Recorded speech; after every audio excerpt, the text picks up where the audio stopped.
Oi gente, tudo bem?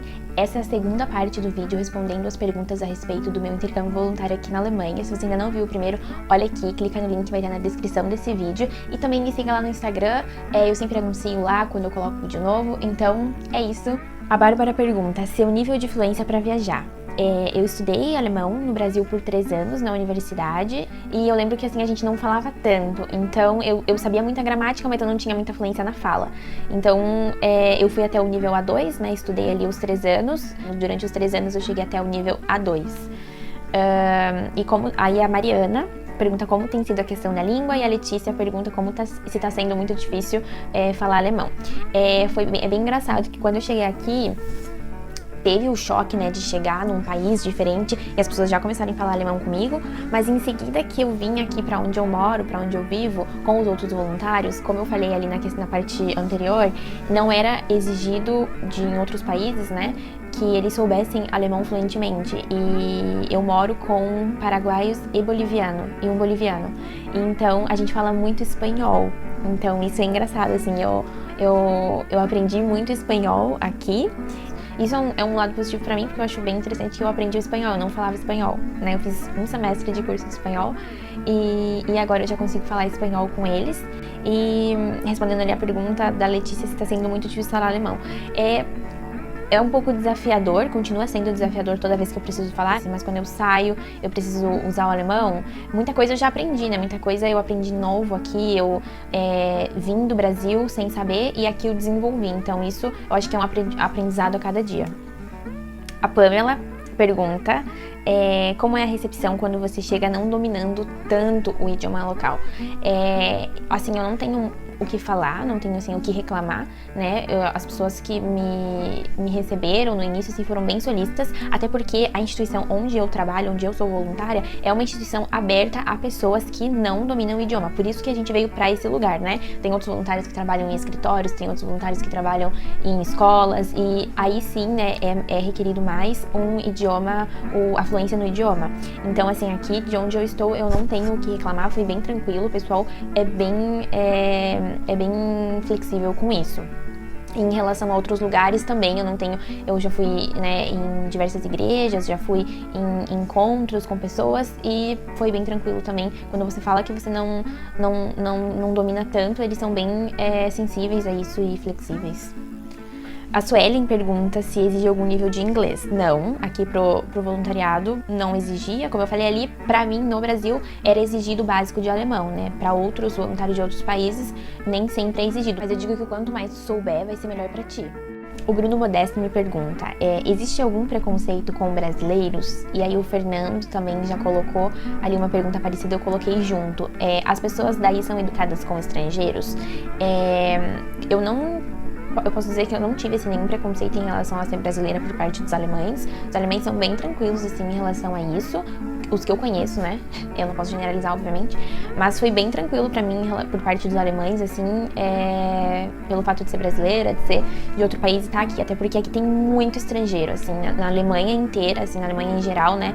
Das cidades que eu fui, eu posso dizer assim que tem muito estrangeiro. E o Fernando me perguntou ali, né, sobre se as pessoas são educadas com estrangeiros. Eu achei bem tranquilo, não tive, assim, nenhum problema. Não sei de casos também que alguém teve algum problema. Eu acho que as pessoas são bem receptivas, são bem simpáticas nesse sentido. O Ramon me fez uma pergunta bem interessante, ele disse, minha cidadania alemã está para sair, como é o custo de vida aí? Claro que medir custo de vida tem que ir mais a fundo, né, porque envolve muitos fatores aí dentro. Eu vou fazer um vídeo, inclusive, mais longo sobre isso, fazendo essa comparação, trazendo mais exemplos. Porém, hoje eu trouxe 2 exemplos, assim, bem simples, mas que me fazem refletir muito quando eu vou, por exemplo, no mercado, quando eu vejo esses preços, me fazem, assim, pensar muito como parece mais fácil aqui do que no Brasil, né? Tu gastar o teu dinheiro para comprar os teus bens ali essenciais. É claro que também os alemães, eles necessitam pagar muitas vezes outras coisas que a gente no Brasil não necessita. Por exemplo, muitos seguros, né, os alemães têm que pagar e a gente no Brasil não precisa. Porém, trazendo só essa questão ali de produtos básicos do supermercado, eu trouxe 2 exemplos para vocês. Eu perguntei para os meus amigos essa semana sobre o preço de um shampoo da Pantene de 300 ml e eu recebi ali uma média de R$22. E também perguntei o preço de um desodorante da Dove e eu recebi a média ali de 12 a 15 reais. O shampoo da Pantene aqui na Alemanha, eu vi essa semana no mercado e ele tá custando 2,25, 2,25 €. E o desodorante da Dove, ele tá custando 1,25 €. Então, assim, para um salário mínimo que no Brasil é R$1.041, o brasileiro ele tem que dar 22 unidades da moeda, né? 22 unidades monetárias do real para comprar o mesmo shampoo que o alemão, ganhando um salário mínimo de aproximadamente 1.400 €, ele precisa dar 2 unidades monetárias da sua moeda. Vamos contar 3, né? Porque é 2,25 €. Então, o alemão ele precisa dar 3 unidades da sua moeda para comprar o mesmo shampoo que nós brasileiros precisamos dar 22 unidades. Então, é claro que aí envolve muito a economia, né? Envolve a questão ali da desvalorização do real em relação ao euro. Mas, assim, tendo essa base de comparação para trazer para vocês, eu acho que fica um pouco claro como é um pouco mais fácil em relação a produtos, né, pensar em um custo de vida aqui na Alemanha. A Rafa Boemi me pergunta: estou no processo de fazer voluntariado também, alguma dica? Bom, eu acho que eu dou algumas dicas no sentido de procurar informações. Eu acho que seria bem interessante para mim se eu tivesse tido mais informações antes. Por isso até que eu tenho feito essa série de vídeos, né, para dar dicas para pessoas que tenham, né, a vontade, o desejo de fazer um intercâmbio voluntário. Também sugiro que, né, busque se aprimorar no idioma, é bem importante. Aqui onde eu tô é uma instituição que não exige tanto, né, que tu já venha sabendo, mas eles querem que você desenvolva durante o voluntariado. Mas vão ter instituições que exigem que tu seja já fluente no idioma, né? Então eu indico que estude, busque se aprimorar. E também dou uma dica de que seja bem aberto. Tu vai conhecer muitas pessoas de outras culturas, né, de outros países. Então seja bem aberto a isso, não se fechar, não deixar ali que uma barreira cultural ocorra, porque tem que estar bem aberto. Se tu vai fazer isso, tu vai conhecer muitas pessoas com outros costumes, então eu acho bem importante isso.